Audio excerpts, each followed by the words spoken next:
This year was one of the best reading years I've ever had, and narrowing this list down to 10 was almost impossible. I actually cheated once on this list, and you'll see that in a minute, but I managed to cut my list down from 19 to 10. They are ranked, but please don't hold me to this order because every one of these books is incredible.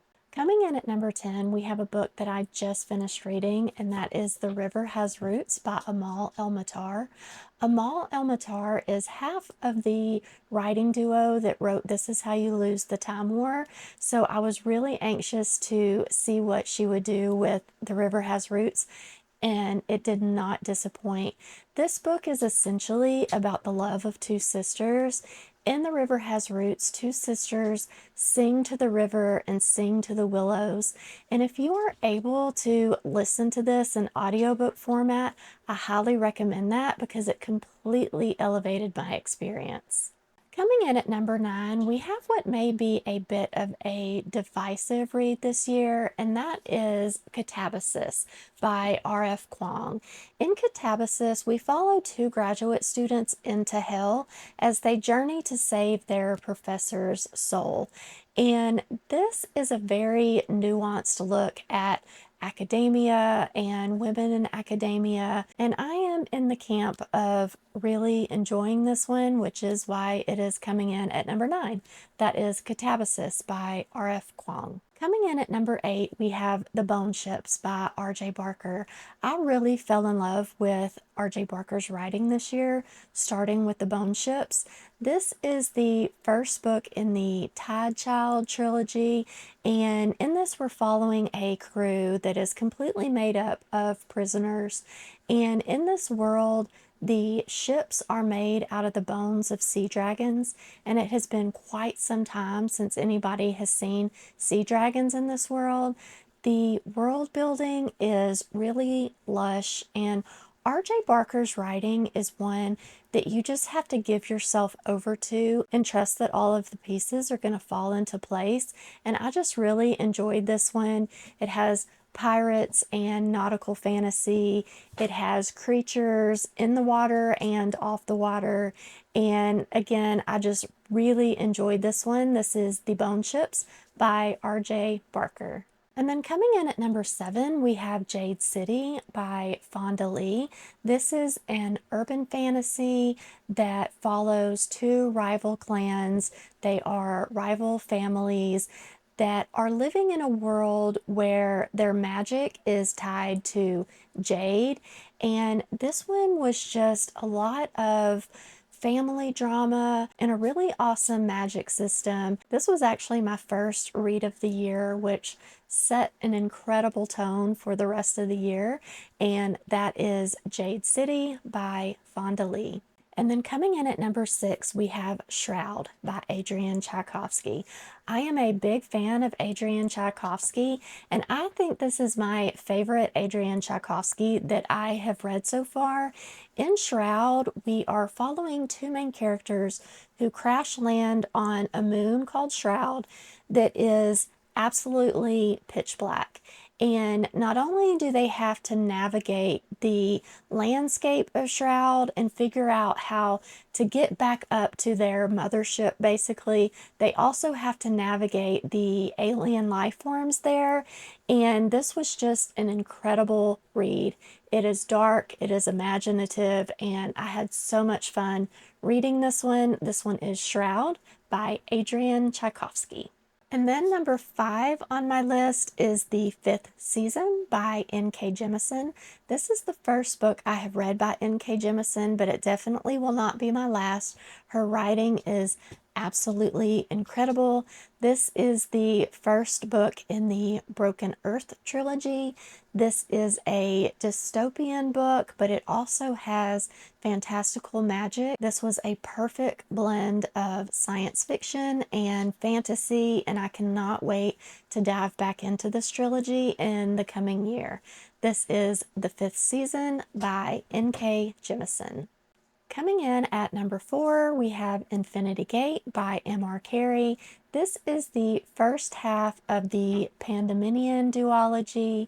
In Infinity Gate, we are following our main character as Earth is dying, and she and her AI are trying to find a way to save the people who are left on Earth.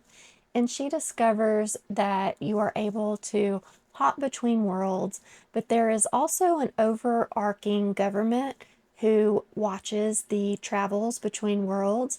And of course, she winds up landing on their radar. And this is just a really great action-packed science fiction novel with great characters. And this is Infinity Gate by M.R. Carey. Coming in at number 3 is The Raven Scholar by Antonia Hodgson. This is a genre mashup of epic fantasy and a mystery. In The Raven Scholar, we are following a world where every 24 years they have to choose a new emperor, and there are 7 different factions that can be up for being the emperor, and they have to compete in these trials, these competitions. It is not a fight to the death, it's just a fight for who can come out on top based on the different traits of these factions. And there are so many twists and turns. It's a murder mystery, so there's obviously a murder, and our main character, who is the Raven Scholar, has been tasked with solving this mystery while also trying to compete in the trials to be the new emperor in this world. And like I said, this one was just so much fun, and the fantasy elements are so dark and so imaginative. I just love this one. That is The Raven Scholar by Antonia Hodgson. I mentioned earlier that I was cheating on this list, and that is because I am putting The Will of the Many and The Strength of the Few in my number 2 spot. I read The Will of the Many right before The Strength of the Few was released, and I read these back to back, which was an incredible time. The wait for book 3 is going to be so impossible. In this series, we are following an orphan named Vis, who has a secret background that he is trying to hide, and in the process of working in a prison, he is chosen by a high-ranking official to basically infiltrate this academy and try to get answers for his new adopted father. And like The Raven Scholar, there is genre mashups here, and it is so much fun discovering all of the secrets and what is going on in this world. This is the Hierarchy series by James Islington. And then coming in at my number 1 spot for the year is Once Was Willem by M.R. Carey. If I could recommend any book to you this year, it would be Once Was Willem. This is a medieval fantasy / horror novel about our main character who once was Willem, and now he's in this world trying to figure out where he fits in. This is such an incredible book.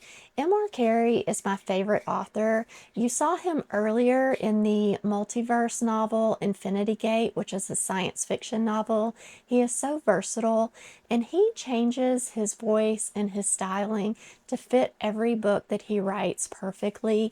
He is the author who wrote The Girl with All the Gifts. Once Was Willem is criminally underread and underdiscussed on BookTube, and it is my absolute favorite book of the year.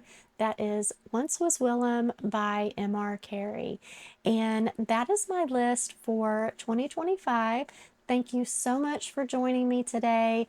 Let me know if you have read any of these, or if you are excited about any of these. Also, based on my list, if you have any recommendations for me, I would love for you to leave them in the comments. And while you're down there, please be sure to like the video and subscribe to my channel, and I will talk to you soon.